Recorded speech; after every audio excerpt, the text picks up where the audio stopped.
good morning. Dito tayo sa Emilio Vergara Highway.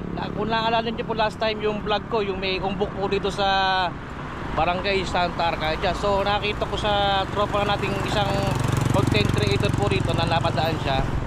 So eto ngayon, nilagyan na po nila ng, ayan, may babala na rito, ayan. So ayun yung may umbok, andito. Kung makikita yun. Dito po ito sa may tapat ng 7-Eleven yan. Yung kung naalala niyo yung vlog ko last January, yan ito. So nilagyan na po ng signage, ayan. Ito yung umbok na yan, ayun. Ayun, delikado ho yan, oh. Mataas dito. Ayan. So napadaan tayo ulit. Ayan, lagyan na nila ng babala, ayun. Mataas nga naman kasi ito, delikado pagka nadali. May nadali na pong kotse dito nakaraan. Wasak yung harapan eh.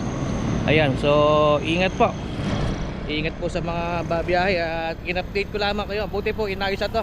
So salamat po sa gumawa niyan. So paalis na tayo, ayan. So nilagyan na po nila ng signage. Ayan.